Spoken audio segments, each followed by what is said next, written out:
Good morning, Richard. Good morning, Alan. How are you?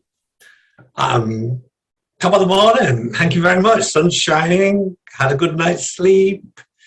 Didn't get up at 3 o'clock for once, which makes a change. Well, so yeah, I'm ready to go. We won't go there for the 3 o'clock. Well, I mean, I usually get up and listen to my soul at 3 o'clock and then do 2 hours writing. And fortunately, my soul was decided to let me sleep tonight, last night. So it works for me. I quite enjoy it. I've been doing it for 20 odd years.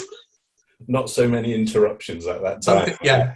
No, that's right. Yeah, very clear mind and open channel, Well, I just want to thank you so much because this is the first of our guest series of Values Jams for 2022.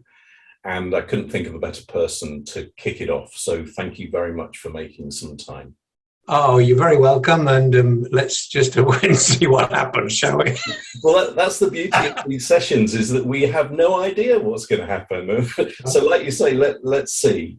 But for the people that are listening to this, perhaps you could just give us a flavour of your values work over the years and decades. Sure. I will. I don't know how it happened, but I'm going back to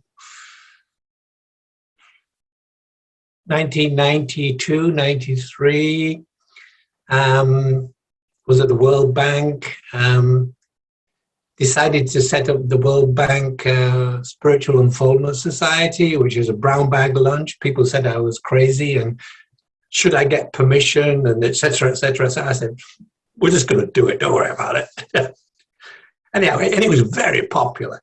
And then I changed jobs inside the World Bank. I became an assistant to one of the vice presidents. And then I suddenly had the idea, or there was a talk amongst a group of people and high in the organization about values. And I managed to get myself in on these meetings.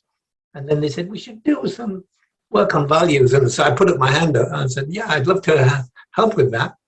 Because by this time I was already, I'd written a book called A Guide to Liberating Your Soul, and also working on liberating the corporate soul. So I spent 2 years working on values inside the World Bank, and then they wanted to send me back to transportation. And I said, no, I'm going to stay with transformation, and I left. And that was the start of my new career, which has been going on since 1997. And that's when I started what is now the Barrett Values Center, and then later on I started the Barrett Academy. And it was my life was all about values. And so organizational values, societal values, personal values, and linking values to personal growth. Well, it's been a fabulous journey, actually. I've really enjoyed every minute of it. And you've got a relatively new chapter unfolding there, haven't you? Yes, I've got several new chapters that I can't stop unfolding. They just keep on going. One is the Humanity Awareness Initiative, which people can sign up for, which is www.humanityawarenessinitiative.org, and then you can join the learning community where you lots of free resources and courses to create this new worldview. And in addition to that, I'm working on the fellowship program. We're taking cohorts of 6 people on a 2-year journey through all the 18 e-learning courses that I've done. And I'm working on a new book. I just decided to change the title. I've changed the title 3 times now, and the latest title is, I like it a lot. It's What the Hell is Going On? That's the new title. What the hell is going on? Yeah.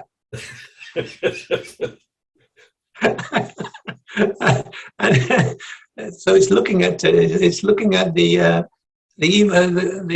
evolution of worldviews on national and global affairs. And so I'm asking the question, what's going on? Because I'm looking at it through the lens of worldviews and the values that are attached to worldviews. And so I decided to go because it reminded me of the book I wrote, What My Soul Told Me, which was an unusual title. And I got that title because it's what my soul told me. And, it was very interesting. I thought, well, maybe I should just think of a more catchy title for this very dry title that I had, like the psychohistory of worldviews, who cares? And yeah, what the hell is going on? I mean, it's the same content, it's just a different title. Well, good luck with that. And Thanks. I don't know if it'll change between now and the time. Oh, it might. So let's play Values Jam. I know that you've got a Values Jam card deck there, Richard. Yeah, I've got it right in front of me. Would you rather play with your deck or with my deck? Well, as long as you can control the game, I don't mind. I'll just shuffle, shall I? Yeah, and then shuffle the cards or throw them up in the air and catch them. No, I'm not going to throw them in the air. That's not my way of being. I'm going to shuffle them very neatly. I like to be organized. I'm going to put them down. I'm not going to look at the top card. I'm just going to pick any card. Is that right? Yeah, just pick any card you like and let's see what it is. Oh, achievement. All right. Achievement. Okay. So let's start the Values Jam about achievement. So, Richard, what does achievement mean? What does it look, sound, feel like? Well, it's in my early life, I think everybody's into that, especially, in the 20s and 30s. And I was definitely into achievement. I mean, getting on in the world, being seen. I call it really a level 3 value, which is about, wanting to get something done. But at the same time, behind that is that sense of I want to be seen too. I want to get on in the world, but there's a kind of like a little ego interest there in behind the word achievement. It's not a word I associate much with now, frankly. I don't associate with this word very much at all. However, it does have an interesting history for me, because I think everybody goes there and it gets to the point where achievement is no longer the key. It shifts to making a difference. It shifts to something a little more, less egocentric and more, how can I help common good? Now, I'm not saying there's anything wrong with achievement, because it is a stage of psychological development that we all go through, and you can't miss out these stages. And so, I don't have anything negative to say about achievement, except that it can block you when you get to your late 30s and 40s from moving on into what I would call a level 5 consciousness, which is all about finding meaning in life and making a difference. It tends to block that a little bit because you're still stuck on external validation, basically. Achievement has a lot of external validation attached to it. Anyway, let me stop there and allow you to interject. Yeah, I think it's a fascinating word, actually, and I've had a recent discussion about it, and it kind of plays to what you've just touched on. Somebody asked me, because it's the beginning of a new year, somebody asked me, what are you wanting to achieve in the coming year? And I found myself responding saying, I just want to be involved in some interesting stuff that aligns with my personal values. That's what I want to achieve. So, sorry, go ahead. I'm sorry to interrupt. That's all right. And they said, oh, that's interesting. I thought you were going to tell me some stuff that you wanted to achieve. And I said, well, I don't know what that might look like, some of it yet. Some of it I do know. And so that's your point around how I used to think of achievement as, that's my goal, or this is what I predict is going to happen. That's what exactly my next point. Exactly my next point, Alan. You see, the problem with achievement, it comes with goals. And I tell people, forget about goals, because you might be limiting yourself. Yeah. I mean, it's a great thing to have. Achievement and goals are great things to have at a certain point in your life, because what they actually set up is a pathway to intention. And that is actually the key, intention. But we don't have the words to describe that at that age, when we're setting into achievement and goals. We think we are in control, and we think we're in control. It's like, well, I'm going to set this goal and this goal and this goal. Okay, yeah. Well, we're not in control, because our souls are actually in control, and if we allow our souls setting goals is like saying, well, I'm going to limit myself to this, whereas your soul might be saying, well, wow, you know, that's stupid. I mean, I've got you down to be, you know, the next prime minister of the planet. I mean, why are you setting such a small goal? Yeah, and you've reminded me of, you know, I can't remember the exact words, but it's life is a destination. Life is a journey, not a destination, kind of linked to goal setting. And I had a conversation with a guy in Poland about this recently, and he was beating himself up because he was saying, you know, he's basically redecorating, refurbishing his grandmother's flat somewhere in Poland. And it's taking him longer than he expected. And he is spending more money than he expected. And so he was saying, I feel really bad that I'm not achieving what I set out to do. So I said to him, well, that's really interesting, but just fast forward to when this project is finished and you're sat there on a sofa, maybe with a beer, maybe reading a book or watching the TV or looking out of the window or whatever it is. How will you feel? And he said, oh, that's going to be amazing. I'm going to just feel so set up for life. And he was really excited. And so then I said, so does the fact that it's taking you a little bit longer and cost you a little bit more, does that really matter at all? And he was like, no. And so we were talking about how, you know, nobody's saying that a destination isn't useful to have, but at the same time, the journey is just as important, if not more. Except that I would suggest that you know, that intention is really because that's nice. That it's really kind of like you don't get into beating yourself up. Mm-hmm. And you know, and what that fellow was doing is what we all do. And that is, we set these goals, and then when for circumstances which we can't control, we're not able to achieve what we set out to get, we then beat ourselves up. Now, all of that's just going on in the head. I mean, it's all just going on in the mind. I mean, why would we want to do that? Yeah. So, I mean, why would you want to beat yourself up? But we all do it. We all do it. And but I loved your response to that. I mean, I think that's perfect. You know. Yeah, I think the other thing that you've touched on, Richard, is this thing about the difference between what we know and what we don't know. Because, like you say, goals and kind of linked to achievements is based on us knowing everything, thinking we know everything. Yeah. Whereas, and I maybe you know actually whether there's been any research done on this, but I sometimes find myself wondering about what is the ratio between what we know and what we don't know. Because I know the answer to that one. Okay, go on. 0%. Zero. Okay. Because everything we think we know is what we think we know. I mean, it's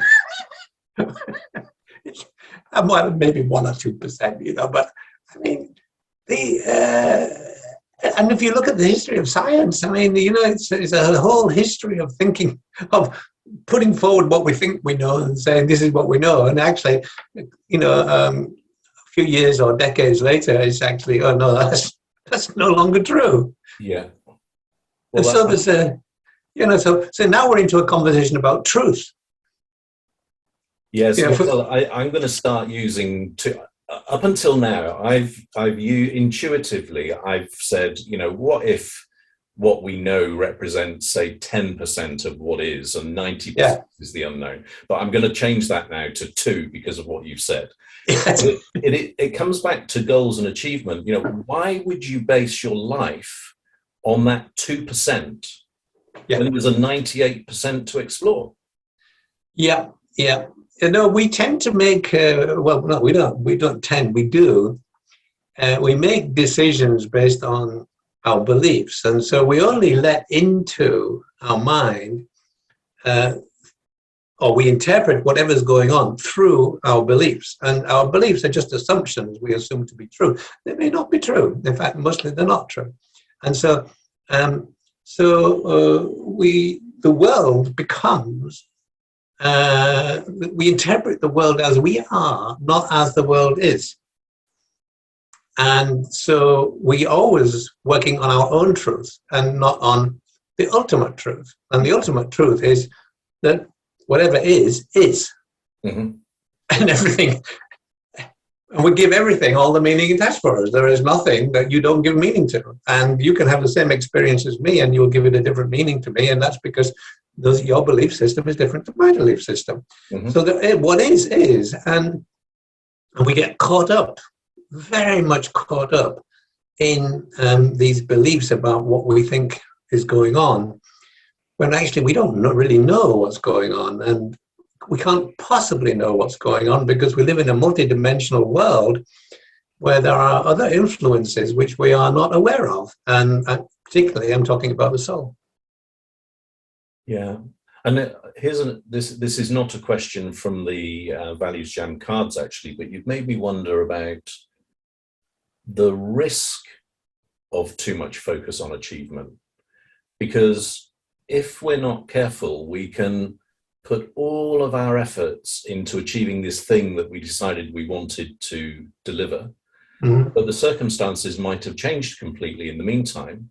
And so we end up delivering something that is not appropriate for the situation. How do you feel about that? I feel very good about it. I live day by day, and I operate from this. I get told what to do every day, or pretty much by my soul, and I listen. And it's I thought I wasn't going. I've written 13 books, and I thought I wasn't going to write anymore, and so I did these e-learning courses. And then all of a sudden they were finished, and then I got the message: "You've got another book to write." And so it was like, "Oh, okay." It was. I didn't know I had another book to write. Okay, what's it called? Okay, yeah, I got it. I understand. I really get it. And then and so now I've been working on that for 4 months, so it'll come out in the summer next year. And the interesting thing is, you see, once it's out, it's out. It's like you take a pebble and you throw it in the water and you see the ripples, but you can only see the ripples for about 100 yards.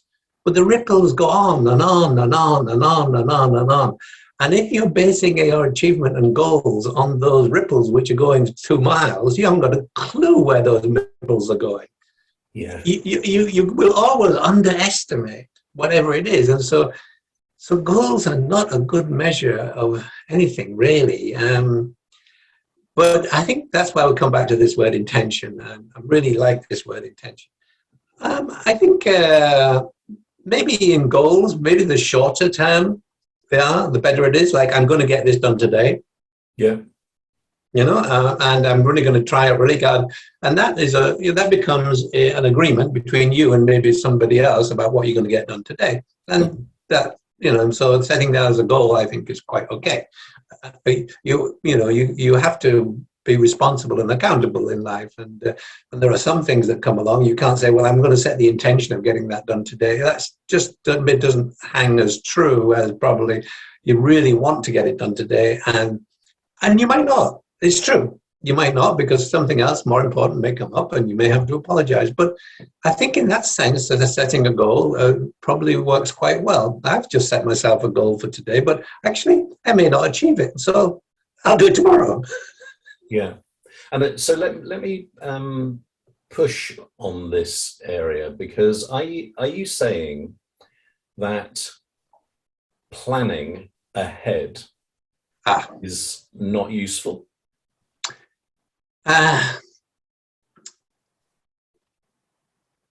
It's limited. Its use is limited. And I'll tell you why. Because of this whole VUCA world we live in. Yeah. The volatile, unimaginable, that's not the word, but anyhow, you don't know what the hell's going on, basically. It goes back to the title of my book, What the Hell's Going On.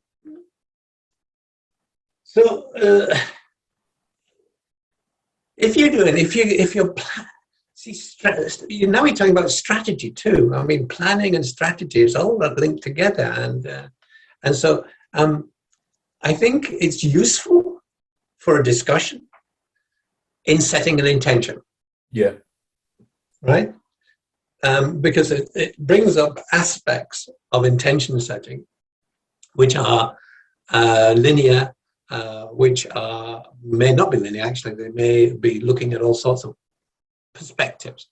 But it does give you an idea of, whether it might be logically and rationally a good thing for you to pass your time on. Yeah. So it's, you also have to leave that space for adaptability. You have to leave that space for the unexpected. You have to leave that space for what's coming around the corner that you can't see. Like the fact that a car's coming around the corner and it hits you, you're going to be in hospital for 3 months. You have to leave space for the unimaginable and the unexpected. And yeah, so maybe the question about planning was because Annalise Jennings very well, and I had a call. Yes, Annalise and I go back a long, long way. Yeah, so I just had a call with her earlier. Oh, great! How lovely. Yeah, we were talking about how her Aboriginal community might like to get involved in the Global Poetry Showcase in this coming year and World Values Day. And we were also talking about her and Marianne Coconut and Roy, two elders from the Aboriginal community, doing one of these Values Jam sessions, which she's really excited about. Yeah, I can imagine. And so I was saying to her, if you've got plans for the community during the year, we can actually schedule the broadcast of the Values Jam to reinforce and support the work that you're doing. Yep. So she was thinking, okay, well, that's great because we've got something going on. I think it's in July when it might fit really well. So you've reminded me of that when we're talking about planning, because the planning is for intention. It's not technical planning. Do you know what I mean? So I'm not sure if I'm expressing this very clearly, but it's... Well, what you're saying, there's a certain amount of adaptability built in. Yes. Yeah. But at the same time, there is an understanding that to broadcast something at a time when there's other activity will be more powerful and impactful than if it was just broadcast at some other time. Yeah. And that's, in that sense, you are relying on your intuition, maybe, which is, the second highest level of decision making. After the highest level of decision making is inspiration, which comes directly from the soul. Inspiration. And intuition is like one step, but you're relying on this external collective guidance, if you like, and sometimes it works. Sometimes the intuition is right on. Sometimes you have to realize that it's more linked to the intention, and you need to modify whatever it is. Anyhow, the whole of evolution is, the word to describe the whole of evolution is adaptability. Mm-hmm. And nobody set up some goals for evolution. Well, yeah. I mean, if you listen to the scientists, it's like random mutations that get to where we got to where we are. If you have a more deeper cosmology, then you could say there is some sort of evolutionary pathway or plan, and that is actually psychological. I mean, one of the things that when I wrote my book, The Evolutionary Human, I talked about the fact that up to a certain point, evolution was about species and psychology at the same time. So as different species evolved, their minds became more expansive because they lived in larger and larger frameworks of existence, and therefore to survive, they had to have a slightly enlarged psychology. And all of that went along pretty fine until Homo sapiens came along, and we didn't grow a third arm or a sixth leg or anything. What happened was evolution shifted purely into the consciousness domain, into the psychological domain.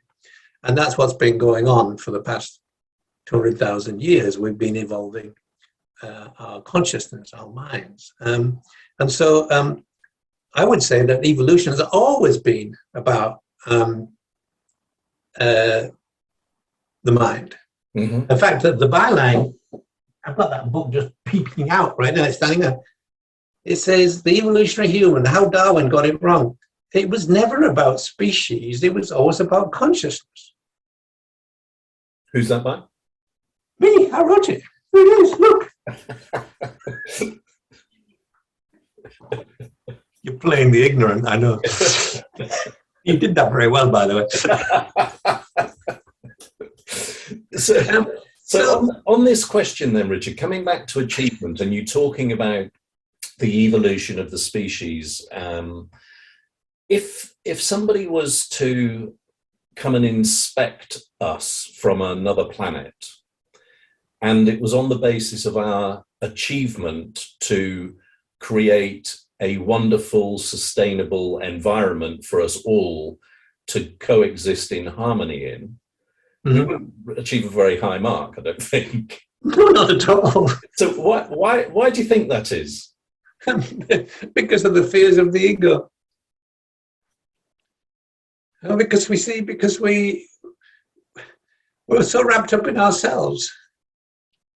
We can't get beyond. Well, we can, and there are stages of development, but most of the world is still wrapped up in what Maslow called the deficiency needs, satisfying our deficiency needs, survival, safety, and security, and they develop fears about getting those needs met when they're young, up to the age of 20, and then these beliefs stay with us for the rest of our lives, and we can't get out of this selfish. I say selfish, but it's this focus on our own needs rather than the needs of others and the needs of the whole planet. Now, this raises a very interesting discussion, which I've been thinking a lot about, which I want to put into my new book, which is the COVID thing. Is actually, when you look at it, I realized just the other day that if I talk about the full spectrum consciousness, how people are able to operate from every level of consciousness. And so I thought, well, let me look at COVID through full spectrum and see what's happened. And you see, it's fascinating to me. I think I'm getting off piece now, but that's fine. We agreed we could go off piece if we want. It's a values jam. Yeah, it's a values jam. Okay.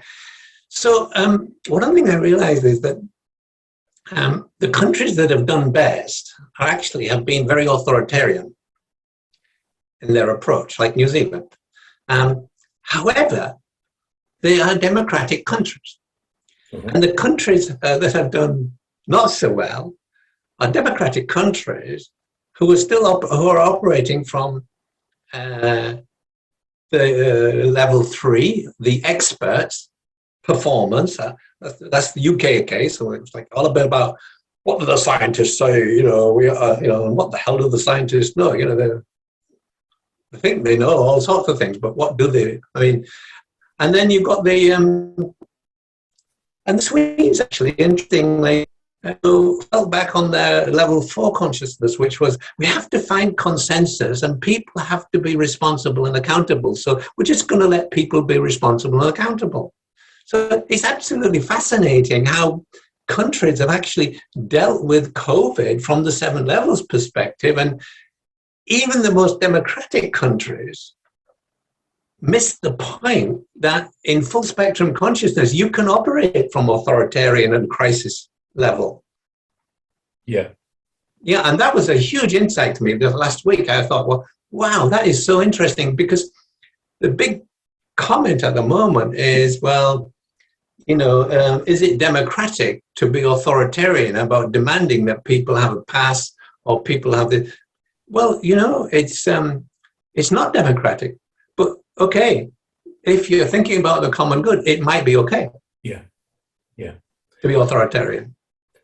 I mean, so the other dimension of that as well is, I think, time, because if it's not democratic for a 6-month period to impose restrictions, but that means that over a decade everybody is better off for it.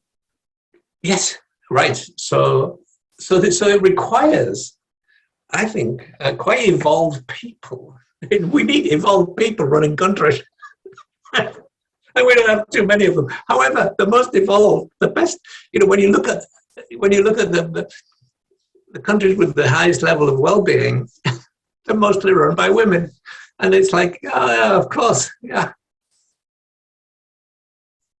And that really shouldn't be a surprise to us, should it?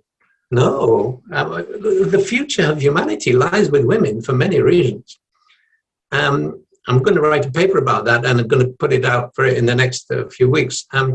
Basically, our future depends on women. And I've been looking at the history of child rearing, and it's absolutely fascinating and also frightening, and very, very creates a tremendous amount of depression when you look at the history of child rearing. But you see, we're just getting to why is that important? Because the first 5 to 10 years of our lives are the most important in setting up our worldview, actually. And if you're beaten and punished, etc., you arrive at a worldview. I hate to say this, but let's say a worldview where punishment is important for you. And so whatever your experience is during that period is what you replicate later on. And so who is the most influential person in your life during that period? Well, the mother, the female. And so women have this, I don't want to say responsibility, but I mean, I don't want to make them responsible. No, that sounds wrong. It's women have this possibility, this opportunity to change the world through the way in which they raise children.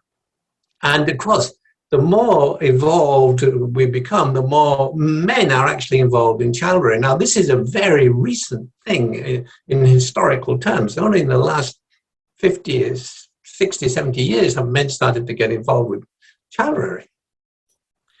So that's one aspect of this. And the other aspect of this, around 4,000 to 5,000 years ago, we had clan awareness. People lived in nomadic communities. Then we had tribe awareness. And then something amazing happened, which is actually quite terrible. At that time, the Sahara Desert and all of Arabia was very fertile. And there were tribes living in all those regions. And then because of the retreat of the glaciers, all of that land dried up. And all of these people now had to invade neighboring arable lands in order to survive. And that was the birth of the male ego. Up to that time, women had played a very strong role in the life of the clan and the life of the tribe. And then they were no longer needed because we went into these civilizations that depended on male power. And since that time, over 4,000 or 5,000 years ago, the women have been treated terribly. I mean, absolutely terribly. And I've just done a piece of research that looks at the evolution of worldviews and which worldview do women really accept.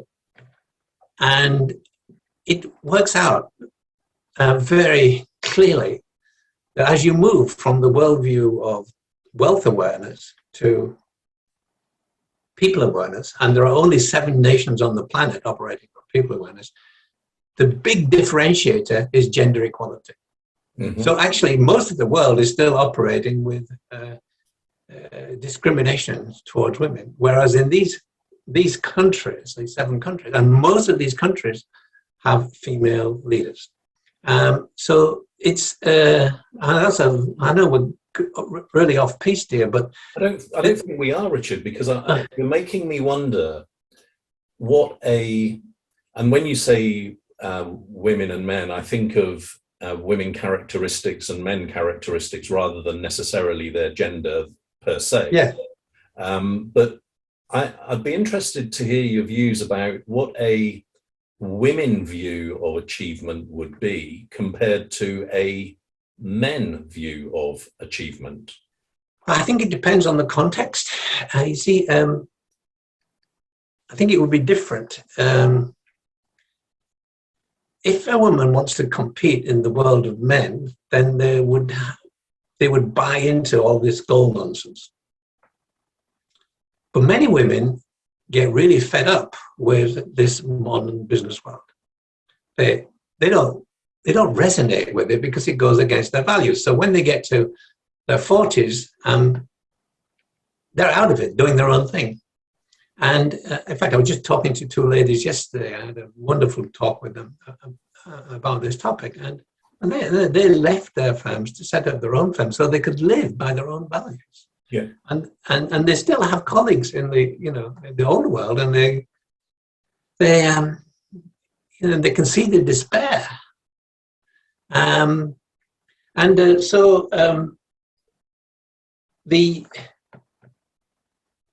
I think that women have because of their natural instincts, mostly. Because of the natural instincts, their DNA is connected to child rearing. Now, if women have a terrible childhood, they don't do child rearing very well. I mean, recently in England, we had this 2 cases of women killing their children. Yeah. And the reason that happened, I believe, is because those women actually had terrible childhood experiences. And those childhood experiences conditioned them for the rest of their lives and overrode any natural instinct they could have. Now, in one of these cases, the mother had 2 children and then had a partner who had a child. And she actually killed that child, whereas she was raising her own children without any problem. So it's... And by the way, killing children was quite normal 2,000 years ago. Mm-hmm. I mean, there were sacrifices. If you had a baby, you didn't want, you left that person on the rubbish heap. I mean, literally on the rubbish heap. And even recently in China, one-child policy led to this terrible prejudice against girls.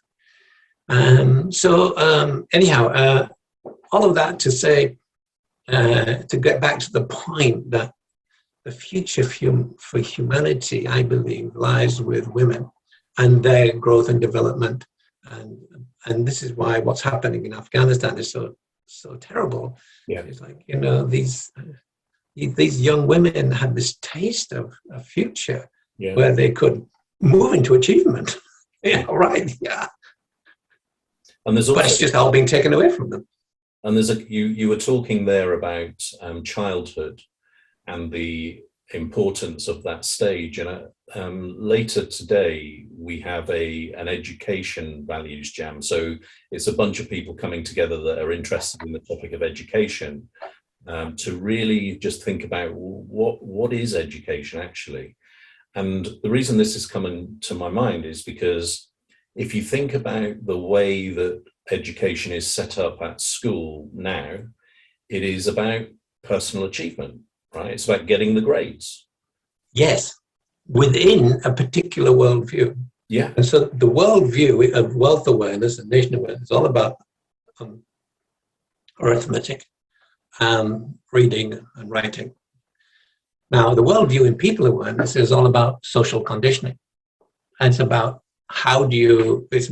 learning how to be, well, there are 3 things. 1, how to self-express, how to connect with other people, and how to contribute. And self-expression, connection, and contribution. These are the key aspects of the Humanity Awareness Initiative, and for all people, for children and everything. And on the Humanity Awareness website, you'll find the Future of Education. It's a paper I wrote some time ago, and probably quite relevant to what you're talking about today. But I did want to say one more thing about women. Interestingly, my last post on LinkedIn mentions what I just talked about earlier about this paper, but there's a 1-hour interview on the evolutionary woman. And this, I wrote the book on the evolutionary human, and then my friends at GIFU, Global Institute for Evolutionary Women, said, well, let's talk about, the evolutionary woman. I said, well, look, I'm not a woman. And they said, oh, never mind, you might have something to say. Actually, it turned out to be a really interesting interview. And it's actually up on LinkedIn right now. I just put it up last week. So anybody who's listening who wants to hear about the evolutionary woman, you can find it there. There is the key thing there, I think, and it's true for men as well as women, is what I call courageous conversations. Mm-hmm. Actually speaking up. Mm-hmm. Because of the history of male-female relations, females tend not to speak up. And in some cases with just cause, because they're afraid. They're afraid their male partner will beat them or something like that. But the whole thing is that women must speak up. They must fully express who they are. They must have courageous conversations. Yeah. Now, men don't. Men are also a little bit like that too. So courageous conversations is the way forward. And I think the ValuesJam thing is an opportunity to have courageous conversations. Yeah, that's right. And when we were designing it, it was very much on the basis that what people tend to do is take a position and then just reinforce the hell out of that position. Exactly. That's what we said earlier. Yeah. Whereas this kind of conversation is about saying, well, just be curious and playful and trust the other person and see where it takes you, rather than feel that you have to stay in the same place as you started at. And coming back to the topic of achievement, I recognize that we've spent quite a bit of time talking about the limitations of achievement, but there's an interesting question here that I think I'd love to hear your view on, which is, how could more achievement improve the world? Yeah, that's an interesting question.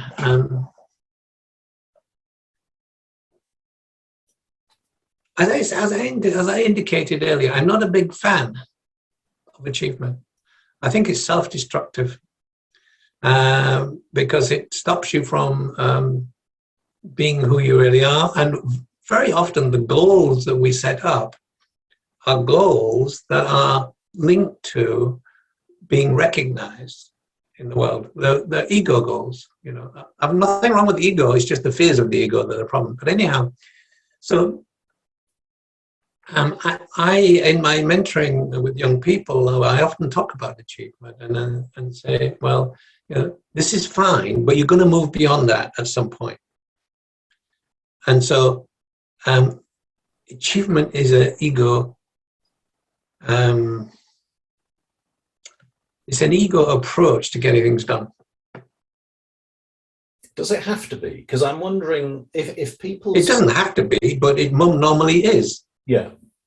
So I'm wondering if people's perception of achievement was able to be shifted closer to, say, fulfillment. Well, then it wouldn't be achievement. Oh, okay. And you're right.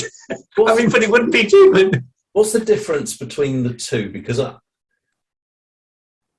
it seems to me that fulfillment is achievement at a wiser level than... Well, the answer to the question is in the first part of the word, full. Yeah. Fulfillment. It's it's not narrow. It's, as you point out, it's like wide. It's like I'm actually fulfilling everything inside me. I'm finding a sense of fulfillment. And I don't think you find fulfillment in achievement. I don't think you find fulfillment in achievement. You find you can be happy. Oh wow, I got that done on time. Great. Yeah. Yeah, I got that off my plate. I can relax. So there's a certain amount of in achievement. There's a certain amount of the after effect of release of fear about not getting it done. Mm-hmm. I don't think there's any fear in fulfillment. No. So wherever you have fear, you need to avoid that. So if you're into achievement because of the fear of not getting done, or the fear of not being seen, or the fear of being disregarded, you're going down the wrong path. Mm. Because anything with fear is detrimental to your future growth. Yeah, and so you've made me wonder whether actually, the positive emotions that we feel around achievement when we have succeeded in something, are they real, or are they just the other side of the fear? Exactly, but the other side of it is happiness, you see. So happiness is the shortest lasting emotion, one of the shortest lasting emotions that there is. Joy is one of the longest lasting. Yeah. So I just passed my driving test. I set my goal to do it this time. I just passed. I'm happy for 3 days. And then I forget about it. And why am I happy? Because I've released the fear. Yeah. Oh, Richard, you won't know this, but I've played a lot of these ValuesJam sessions, and something that is happening very, very frequently is that people are reminded of an experience or a memory or an event from sometimes a long time ago, and you've just done it for me now. So you're talking about that time of happiness and how fleeting it is. I failed my driving test 3 times before I passed. Yeah. And when the guy told me that I had passed, we were sitting in the car together. I think it's probably one of the happiest times I've ever had. Right. But it was because I was fearful of failing yet again. Yeah. And I remember saying to the guy, I could hug you. Exactly. Because you just resurrected my self-esteem. You just gave my ego a great boost. I can go back and tell people I passed, I didn't fail. Oh, this is so wonderful. Well, I think that's a really great note to draw this to a conclusion. And the final question in ValuesJam every time is, what are you encouraged to do differently about achievement as a result of our conversation? Give it up. I gave it up a long time ago. I've not been into achievement for so long. So is that your answer? Yeah, absolutely. Okay. I gave up achievement about 2 decades, at least a decade ago. And for me, I'm going to think more about this relationship between achievement and fulfillment and try and work out what I really think about that, because I have to say my current mindset is that for me, achievement is kind of close to fulfillment, because it's more about, like we said right at the beginning, actually, it's more about doing things that are aligned with what's important to me. That is an achievement in itself. And I'm happy with that. And that gives me a sense of joy and fulfillment. So let's say that again. So achievement for me is not about identifying a small, narrow goal. Achievement for me is living my life in line with things that are important to me. So what you're actually saying is that you're equating achievement to finding meaning. Yeah. What greater achievement can there be than being clear about who you are and how you're living your life. Okay, so the question is finding meaning a viable? The approach to finding meaning? Can you get there through the idea of achievement? No, I would say it's the other way around. What greater achievement could there be than to feel fulfilled? Well, I can think of quite a few. Are you going to share? And if you want. So who are you? Do you have a soul, or are you a soul?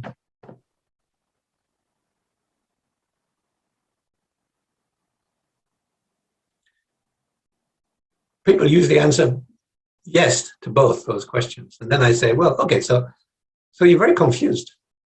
Because you know whether you have a television or you are a television. You're definitely not going to say, I'm a television. You're going to say, I have a television. But you don't know whether you have a soul or you are a soul. Mm-hmm.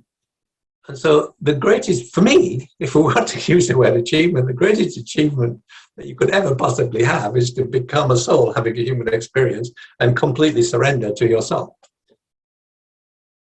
Yeah. And that is the pathway to fulfillment. Yeah.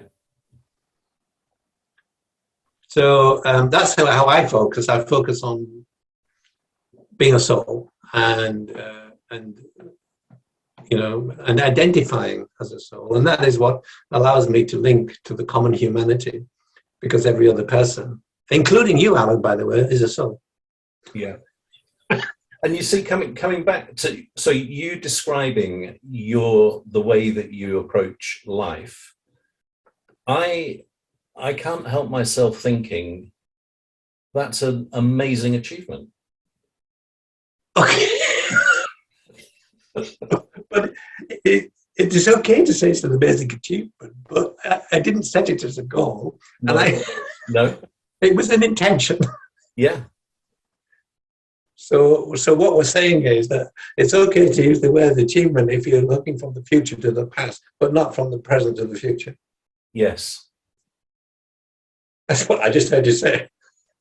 Well, I think that's a wonderful note to finish on. So thank you for the journey that we've just had over this last nearly an hour, which has been fascinating and free-flowing and has been a wonderful values jam. Thank you, Richard. Okay. It was a lot of fun, Alan, and since my whole life is about having fun, I'd be happy to do this again anytime. Okay, cheers. Ta-ra.